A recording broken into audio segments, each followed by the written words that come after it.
All right. Well, earlier today, Brian Isted and I had a chance to speak with Sam Cooper. He's one of Canada's leading investigative reporters covering foreign interference, organized crime, and national security. He first gained attention for his exposing of alleged Chinese Communist Party influence networks operating inside of Canada and the links between transnational crime and political systems. Sam is the best-selling author of Wilful Blindness, one of my favorite books, and he now runs The Bureau, an independent investigative news platform focused on intelligence, corruption, and sovereignty issues.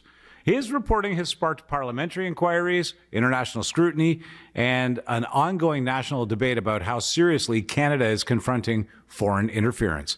Here's that interview. Well, here we are joined by Sam Cooper, Brian Isted, and guys, thanks so much for taking the time today. As I was able to kind of glean to off air, this is a big deal for me. I'm a big fan of what Sam does. And I know many Canadians have had their eyes opened wide. Sam, thanks for joining us. Really glad to be with you today.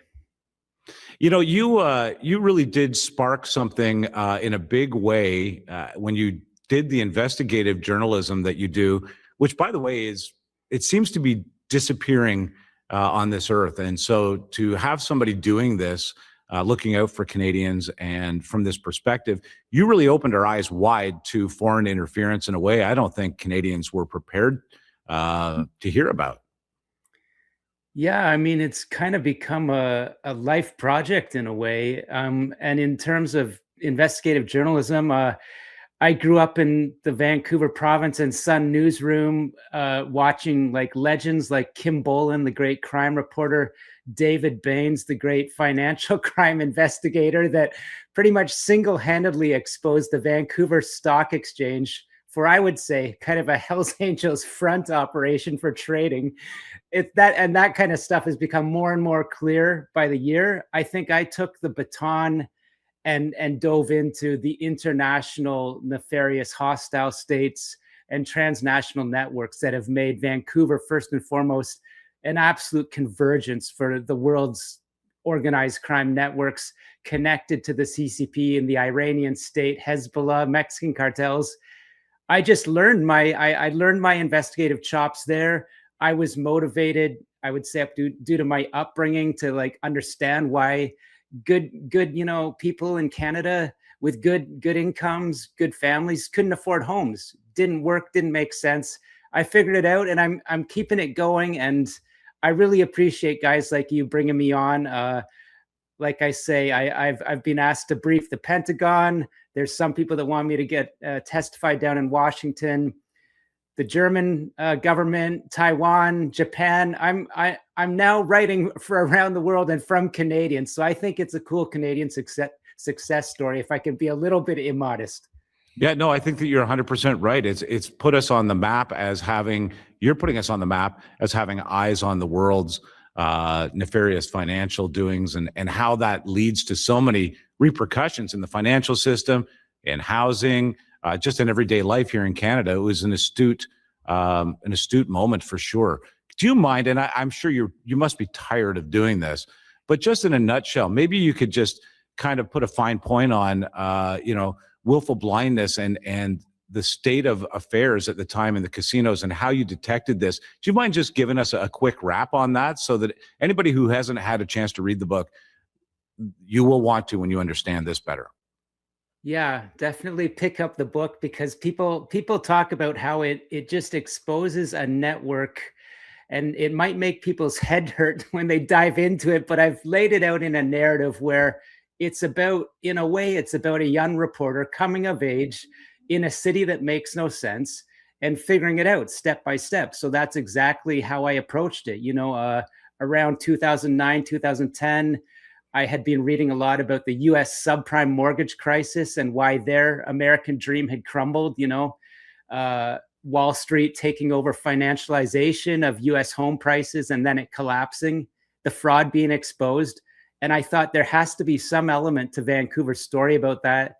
The housing prices of, literally, I remember there was websites called like Crack Shack or Vancouver Mansion. And, yeah, you'd see a home that was run down, basically a crack shack in anywhere else in the world for 1.5 million. And to jump to the chase, I figured out that it was a massive amount of money coming from China and Hong Kong. No one could figure out or admit publicly how. And so what I really broke the mold in is discovering the Vancouver model. And that's how large portions of West Canada's economy were being used by transnational organized crime and Chinese state actors. So how it works is massive amounts of drug cash were being walked into BC government casinos, especially in Richmond, a high Asian diaspora municipality, right between Vancouver and the ocean, right by the Vancouver airport there. And literally tycoons. So we're talking billionaires, military figures, Chinese officials, very, very ambitious gangsters were flying in from Macau and China. They had made a deal, usually on encrypted Chinese WeChat, apps or things like this. They'd made a deal with the local drug traffickers who had warehouses of fentanyl, methamphetamine, cocaine, drug money collected from drug dealers across Western Canada who would drive that drug cash into, Vancouver. It would be warehoused in what's called Chinese underground banks. The wealthy gambler flies in from China or Macau. He meets the gangster banker, in a parking lot outside the casino, literally gets a duffel bag of 500,000 or more, or 100,000, walks in the casino against any Canadian anti-money laundering checks and balances, is allowed to gamble. His money is laundered in that way, and it cycles back to China, where his source of wealth is. That money back in China, there's a few steps here I could miss or go into greater detail, but in a nutshell, that money is going back to China, producing more fentanyl, which is coming back into North America and America. Don't get it wrong. It's going into America from Canada, being sold across Canada. What I grew up in, the fentanyl overdose death zone of downtown Vancouver 10 years ago that I really started exposing has moved across Canada. So that's the flow of China's fentanyl cash through BC casinos, and it goes across the economy. What a great summary. Thank you, because it is very involved, and I will recommend people get into it. It's an incredible journey. I can't believe that it's not a movie already. Maybe we'll option the rights, Brian, before we get out of here. But no, it is a fascinating read, and it really did crack open what is systemically wrong with pricing houses and the drug problems and what a dumpster fire Vancouver became. It all kind of ties back to this. No doubt. I mean, I like to say that, I didn't figure it all out in one whack back in 2016, 2017. I broke the story of the Vancouver casino money laundering, which became known as the Vancouver model, when an Australian professor read my reports and dubbed this mode of underground transactions from China bouncing down to Peru, Mexico, back up to Vancouver. The Vancouver model became an academic typology of money laundering. But I figured out year by year, and you're right, the dumpster fire of prices, I've now assessed with great confidence that over $1 trillion in Vancouver model drug money laundering has washed through Toronto and Vancouver real estate. And there are many sort of story points or milestones to put that together. I'll quickly tell you one, FinTrack, that is without any Canadian bank ever facing criminal prosecution. They mapped in 2023 that during the pandemic, when casinos were closed, the Chinese money launderers evolved their methods more electronically into Canada's big banks more directly. They took the casino step out, and they showed how this massive map of money laundering had worked into Canadian banks, real estate, law offices. So as I say, this is the model that the US Treasury now came out with another model that says 300 billion in Chinese underground banking for Mexican cartels. was discovered by the US government in about 4 years. So, okay, back to Canada. Yeah, $1 trillion in about the past decade. That's incredible. Brian, I'm sorry, I'm hogging the interview. Please. I It's mean, all, I it's know all, you've got it. no, We've no, no, both got a million questions. That's perfect, because I wanted to jump in here. Does that $1 trillion include the PNP out west? Is that factored in there at all, or? Yeah, so I mean, the investor. Sorry, out east, not out west. The PNP scheme in PEI. In PEI, so that's the immigrant investor scheme, where I would say so. I mean, you know, to get into the weeds a little bit, absolutely. I mean, my book details how the original scheme, run through Jean Chrétien's Shawinigan riding, among other places, that brought in, you know, funneled through Hong Kong, Taiwan, and Chinese gangsters, sending in, you know, a lot of wealthy people in Canada's fraudulent immigration investor program, which was dominated by people from China.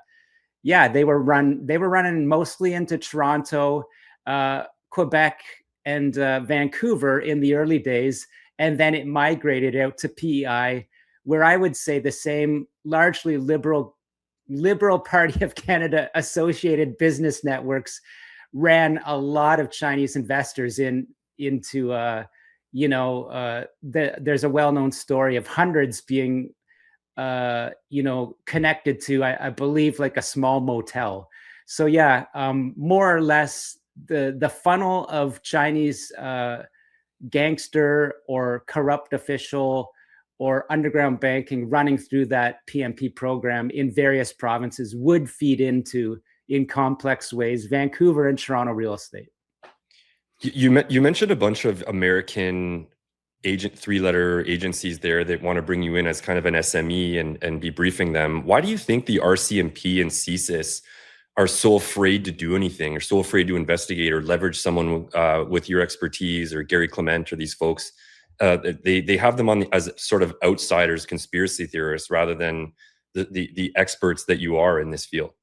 Well, that's the core question. So the bottom line first, as they say in the military, the RCMP, I would assess at this point, is a politically captured organization.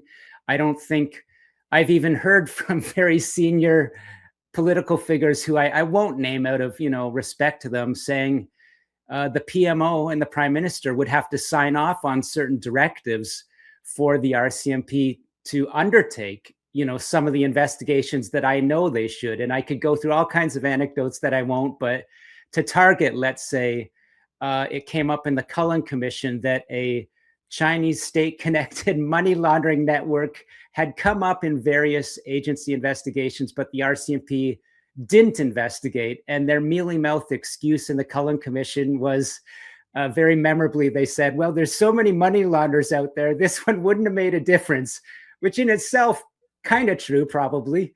There's a lot out there. That's a sad admission, but it's not an excuse to avoid. Exactly. This is a Chinese state operation. I believe it came up in the Cullen Commission for a reason. I believe I know the people behind that particular probe. I believe they can be found pictured beside Justin Trudeau and certain candidates. I believe one of them is probably sitting on the Canada-China Business Council board, if I want to be a little bit direct in what I'm saying. So back to Brian's question. Look, I'd like to make a distinction. I mean, people from the OPP at very qualified and credible levels have been, I think, wanting to talk to me, whether that goes forward or not soon. York Regional Police had me in to brief their officers on why Chinese diaspora citizens feel fearful to reach out to Canadian police about foreign interference. So I have been brought in by both US and Canadian great enforcement and security focused units. And I continue to. I'll be flying out to Idaho in the coming months. I just got an email from Wisconsin. So look, I'm a reporter, I'm a journalist, I'm an investigator, I'm a patriot, but I'm also at this point doing some public service work, reaching out to law enforcement that wants to talk to me. And whether they can say it publicly or not, some people very senior on the fentanyl file in Canada have been talking to me behind the scenes, but I don't think you'll hear Mark Carney's government, stepping out publicly and saying they want to bring me in for consultation, because what I tell them will go to some very sensitive areas. We're hearing more and more that the various labs are being discovered across Canada, not just for fentanyl. There's massive cannabis operations being discovered. Maybe you could comment on that, but they have also infiltrated larger banking and financial institutions alongside that. Yeah, no doubt.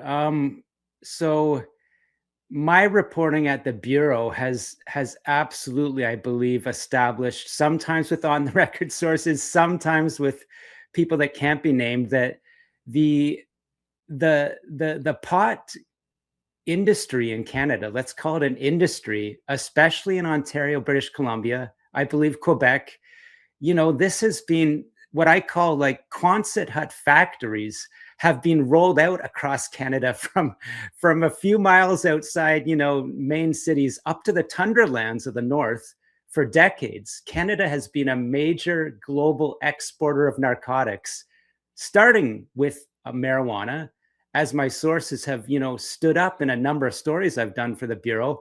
And that simply was repurposed, from about, let's say, around 2005, just to pick a year, into production for methamphetamine, ecstasy. Vancouver has always been a global hub, for marijuana going down to Mexico, cocaine and meth coming back up. And in the early 2000s, the CCP, the cartels, and the Hells Angels who work under them and with them, along with the Iranian state actors, started to turn Western Canada into a let's just call it a Sinaloa-like synthetic narcotic production hub. So that's across Canada now, completely consistent with the death zones you now see in small and large communities across Canada for fentanyl. The scenes that I could only see in downtown Vancouver as a young reporter are across Canada. The drug labs for synthetics are across Canada, and the money laundering system feeding into the big six banks down to law offices, stock traders, cryptocurrency, pick an industry, oil fields, resources. This is genuine infiltration at all levels, right? It's at all levels. And I could end my answer by saying I just reported on a great new report from David Luna, former sort of senior U.S. State Department counter-narcotics and intelligence official.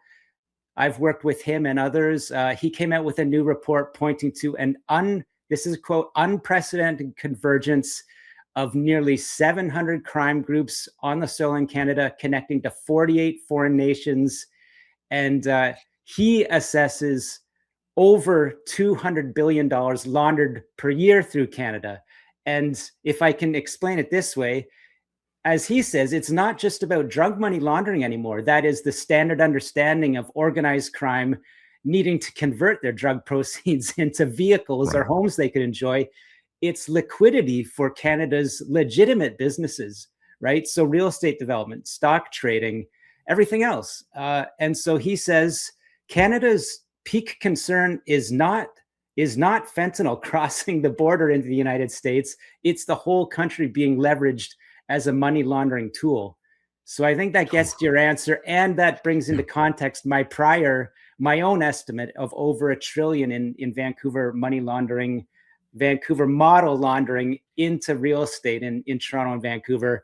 We can easily get to that figure where we have David Luna from the US government now saying likely over 200 billion per year easily in Canada. Remarkable. Do you think that the money laundering is the main driver of this activity versus the espionage? Have you thought about, is it a 50-50, 70-30 scale? Where do you see that? I haven't done a sort of Bayesian assessment of the evidence. All the new evidence comes out and I probably could put a number on it, but I'll tell you like this, Brian. I and a close circle of Canadian experts say that you can't look at the money laundering and the fentanyl or any of the narcotics in Vancouver without looking at the encryption technology hub. A little known story, still not understood, that the Cameron Ortis, that is the the traitor, the alleged traitor, the RCMP intelligence boss who was selling Five Eyes plans to Hezbollah, Sinaloa cartel, CCP allegedly. The encryption technology companies he was leaking, investigation plans to were directly connected to Chapo Guzman and the Sinaloa cartel in Vancouver, who chose that location for, a reason. And it's not just, easy criminal profits or a lack of law enforcement. It's because my friends, in enforcement and security would say Vancouver has been chosen as sort of a forward operating hostile base of operations for the Iranian networks, the CCP networks, and the Mexican cartels work with them. They are an intelligence entity in themselves, and they have, I believe, a client relationship with the terror networks and the CCP. So you got that triangle of bad actors. Those would be the top ones that are taking over Canada right now. I would say in the money laundering and the hostile state activity go absolutely hand in hand. So I'll just say 50-50 right now, when I think about it, but it could be a different answer. Sam, how do, as Canadians and as law enforcement, how is it that we heard nothing about this Ryan Wedding guy until it was almost all done? It seems to me that this guy might have been one of those key players in the Vancouver market and the West Coast for certain, yet it wasn't widely known to Canadians just how desperately he was wanted by the FBI and how involved he was.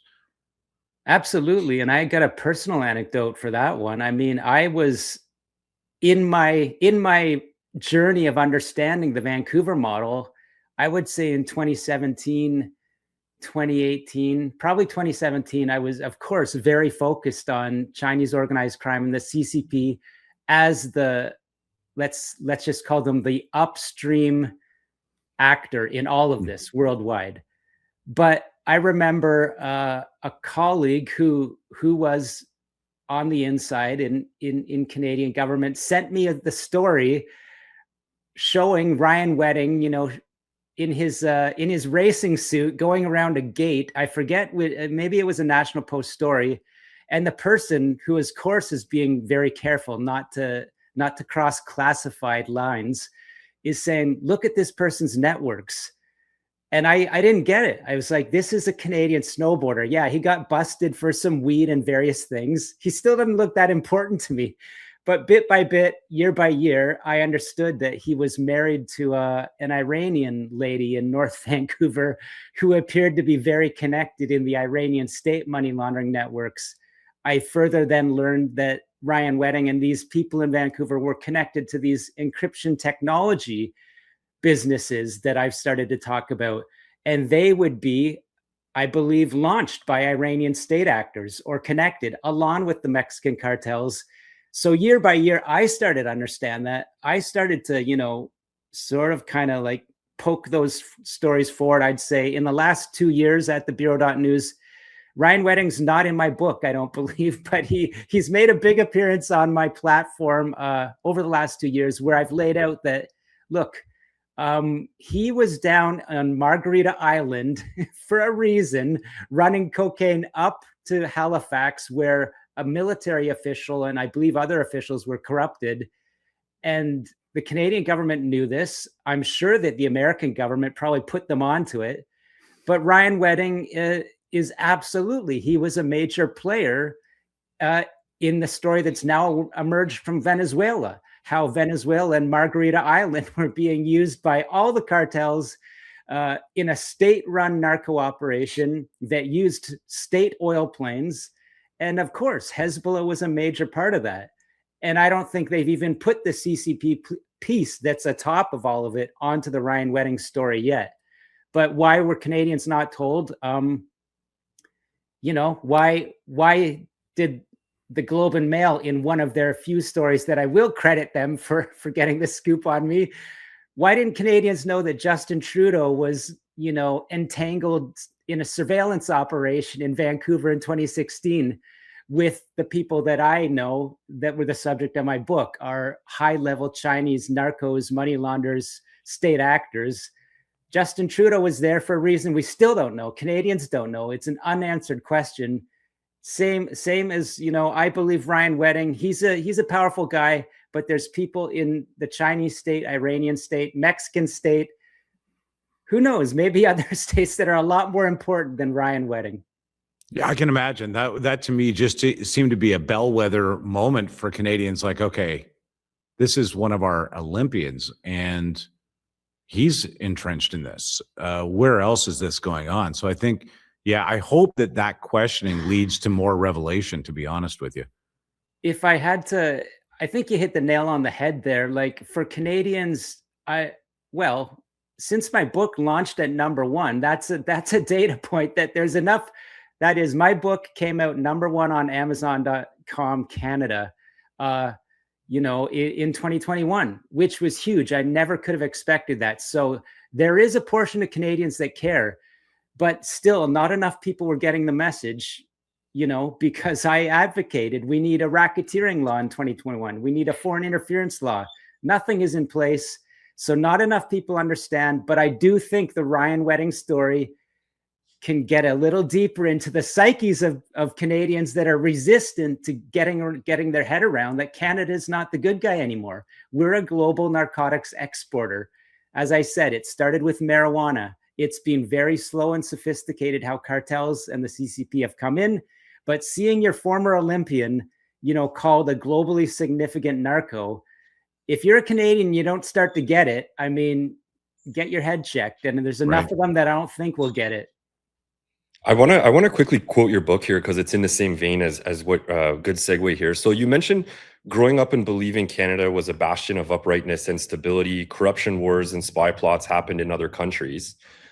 Do you see this naive disconnect as a main driver of Canada's obsession to voting Liberal, despite all the evidence of corruption and criminal activity in the last 10 to 15 years? And it goes back obviously to the 70s of Trudeau Sr. But like, what is this disconnect and sort of correlating Trump derangement syndrome, elbows up psyop that evolved in the last one that I've seen you break down brilliantly? How did we get here with this to be so delusional? Yeah, no, I absolutely, the way you framed it is exactly how I thought about it when I was writing the book, and how I've increasingly started to see it is, yeah, my education was very blinded. We were still at a point where Canadians couldn't see, you know, violent home invasions impacting the mass society. The period I was writing about was when the Big Circle boys, the Chinese, you know, triad connected to the, you know, their military structures, was only terrorizing Chinese diasporas. So the diasporas knew very well that the game had changed in Canada and the CCP was here. We were never taught and will not be taught that in our schools. As you say, I think we're very much a product of the Pierre Trudeau ideology that is still the dominant ideology in Canada. And that is, we were taught, I remember very well in civics class, Canada is a multicultural tossed salad of nations from around the world, and pretty much a utopia in comparison. Maybe I'm being a little bit broad there. We were told America's a melting pot. I'm not sure they encouraged us to make a value judgment, but I do get the sense that we were being encouraged in sophisticated ways that the Pierre Trudeau way is working, and it's the way to go. And that just goes to the multicultural angle. But I mean, in terms of Canada being the good guy, yeah, we never got the sense in school teaching that corruption could be growing. I mean, where's the current events teaching in schools? And so at this point, I'm kind of getting to the place where I almost do see the argument that a little bit of cultural Marxism is making its way into Canada's educational system, and has.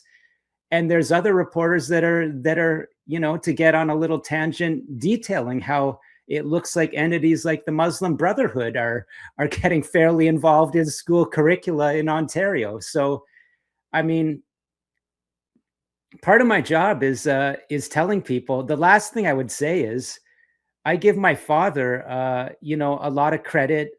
He was always kind of a contrarian in my mind until He and his brother, they grew up in Saskatchewan from a family that sort of grew out of the pioneer co-op sort of enterprise. The W.W. Cooper store had started that and sold to Pioneer.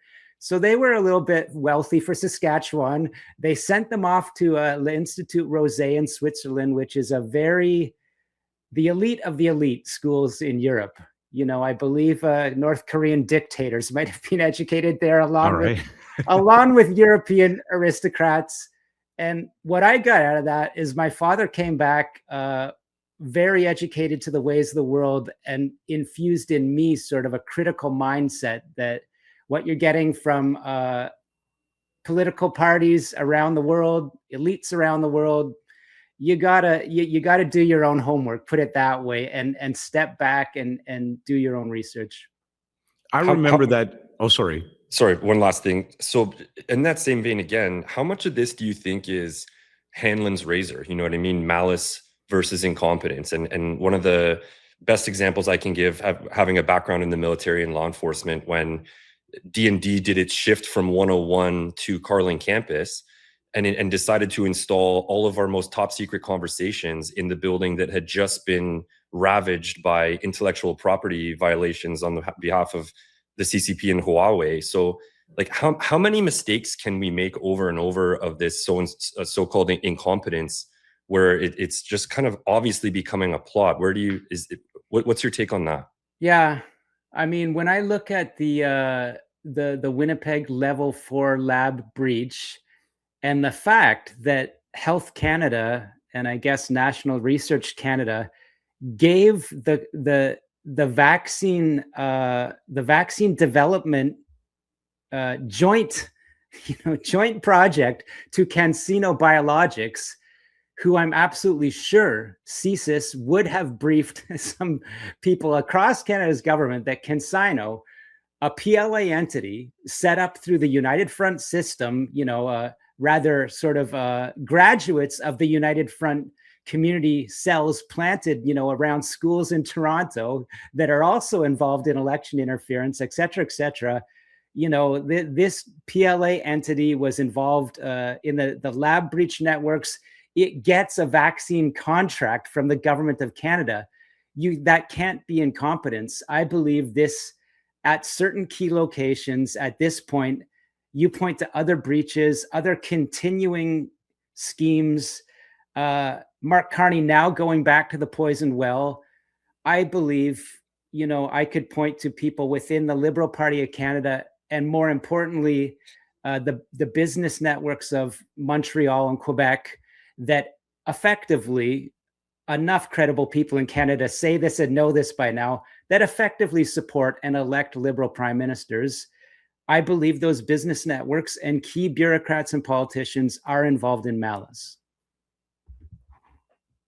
Well, it's a fair question, because incompetence does count for something in some of these areas. But like Brian points out, it's a repeated scenario that seems to become more, goes deeper and deeper and deeper into our society as Canadians. I remember that feeling myself growing up. We're not a melting pot. We're a collective society. We want you to bring your culture here. We want you to bring, your religion and your beliefs and your family values to Canada. And that's what Canada will be. And that seems to quickly have pivoted to virtue signaling over reality.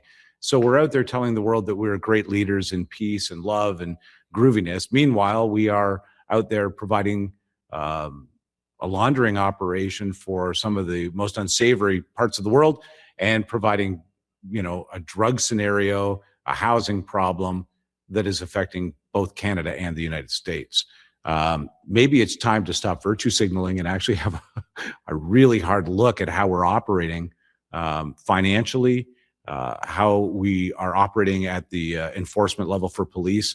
What do you see, Sam, the next 3 to 5 years in Canada looking like? Do we see interference starting to get revealed and curtailed, or is it just going to run deeper in the water? Yeah, that literally is a question that keeps me up at night. Alberta separatism. You're looking at what looks like a growing sort of Brexit type political movement that could gain steam.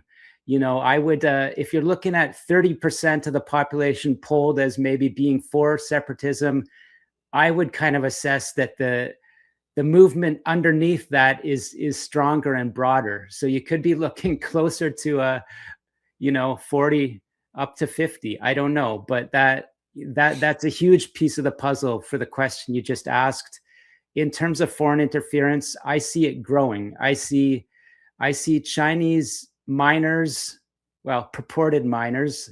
Behind them will be Chinese transnational crime, money laundering, and intelligence operatives have a hold on some critical mineral sort of important puzzle pieces in the north. This is more, go to the bureau.news. After this interview, you'll see more and more reporting from me on these complex operations from China that under Mark Carney's government can only gain pace. A couple of examples: Carney making a deal for cooperation between the RCMP and China's Ministry of Public Security. Yeah. Gary Clement, my contributor, my friend, myself, have done a number of reports by now at the Bureau, including citing recently Hong Kong groups internationally saying this is suicidal. This will put our diasporas directly and increasingly under greater, I would say, life safety threats than before with this type of dealing with Carney. And I could list a number of other. Well, we just sold a mine outright, $5.9 billion, I think the number comes to mind. And that was to a Chinese, I guess, fully Chinese company. It will be in partnership to some degree, but they will have controlling share. Yeah. And that's just one example. And this is part of the strategy, it seems, of our government. And Brian, you and I talked about this, that, okay, we're going to fortify by selling and selling off our resources that we so desperately need to get people employed, working on, create a market for ourselves. This bypasses that market from Canada to China to the rest of the world, and we lose the glean on that and probably the financing. I'm with you. I think that in the next 3 to 5 years, we see a lot of officially gained properties from multinationals that probably shouldn't be involved in our country. Yeah, if we go down the path that Mark Carney is on right now, I see the not zero potential that Canada ends as an entity, because what he's doing is the exact opposite of what a Canadian nationalist and federalist should be doing right now. I wrote another story for the Bureau this morning of Germany's most powerful industrialists are now essentially giving marching orders to Chancellor Merz, saying on his trip this week to Beijing, he needs to speak to Xi and say, China's not a competitor, it's a cheater. They give us market share, and then it's almost like a trap operation. Once they invite you in, they steal your IP, they leverage you in all kinds of ways. I could go on and on. Mark Carney's plan to use Beijing as a hedge against whether transient or a more sort of forceful stance in Washington, Mark Carney's plan to be like the anti-Trump or use China as a balance, it can only end in tears, right? And so if you're a real federalist, a real nationalist at this point, you need to be advocating for we need to put Canadian mines on the ground in the north, start trading critical minerals with our partner, the United States, who may go to war with China, over their threats to Taiwan and Japan. Let's start to get over. Of course, we still care about the environment, but we guarantee the sovereignty of this nation by putting more mines, more projects in the north, more investment from friends, or should be friends, like Japan, Taiwan, Germany, UK, the United States. This is how we build a powerful Canada, and it's going to take 20 years to get up on our feet and able to talk some sense to the United States. If we feel they're being a little bit misdirected, we can be a strong partner. That's only with a new government And maybe people that are thinking like the three of the people on the screen right now, I think you two probably share a little bit of my views. We're going to need a very unflinching policy for Canada. If we go down the path that Mark Carney's on, and my rant is over, this country may not exist in 5 years. I read Mark Carney's book the fall of, or so of last year, and it just came across as a climate change elitist manifesto bent on everything being ESG sort of oriented, with a lot of gender ideology kind of peppered in there. And I agree with everything you just said, with sort of the direction that we're sort of barreling towards this cliff. And again, like with having a background in the military and intelligence and cyber intelligence, there were a lot of warning signs. I wasn't on the China team, but I was on the cyber team, and there were so many warning signs of the level of influence and ability and capability that China had with cyber. And I think a lot of people don't understand that cyber as a capability is not just shutting off a power grid or shutting off the water in an area. Like it's the ability to sort of penetrate and conduct these very long-standing psychological influence operations that you mentioned very aptly in one of the interviews I saw you do recently about the Elbows Up campaign. And your book honestly changed my life in a bunch of ways, in the way that I see Canada. And I think you're bang on with everything you just said, and it paints a rather bleak picture, but it keeps me up at night too a little bit. But I'm glad folks like you are doing what you can, and it means a lot to me, and I think I speak for a lot of other, maybe in the veteran community, that we're very thankful. Thanks. Yeah, I'm glad you made it more clear that I was hinting at cognitive warfare. I do think that even someone such as myself, whose self-assigned job every day is to understand this more and more, that's what drives me as a journalist in my career arc. Get to the bottom of something, refine your understanding, and explain to people in a way that maybe you can, if it's important, they may think about it when they vote. But I do believe that in the world, and especially in Canada, our elections are being significantly influenced by Chinese cognitive warfare. And people don't need to take my word for it. There's any amount of great officials in Taiwan or think tanks in Taiwan that will tell us, if we want to listen as Canadians, how deeply and psychologically their nation is under cognitive warfare attack, and has been for decades, and the impacts of that, how it makes its way into everything from going to the ballot station to family conversations. China is in there, and it's more easy to understand in Taiwan, which is essentially, racially the same community in a lot of ways. But I do think China, through AI, I saw Twitter or X's, one of their executives say there's tens of thousands of bots on X from China. They are deeply into our systems. And I think that Canadians, I saw a poll just this week that something like half think the US is the real threat. Few think that China's a real threat. Look, that's a Chinese cognitive operation. And the real problem I have with it is that Mark Carney and the Liberals either acquiesce or are involved in it, because I think the Mark Carney campaign, I can point to real data points that show that Chinese propaganda supported him. And I think his message aligned exactly with what Chinese propaganda was, in terms of Mark Carney being the strong fighter against the belligerent President Trump. And the Liberals are just riding that horse, and they'll ride it until they take Canada to the ground. It's so interesting that instead of being outraged that our prime minister was going to do deals in China, everybody thought, hey, he's got his elbows up. What?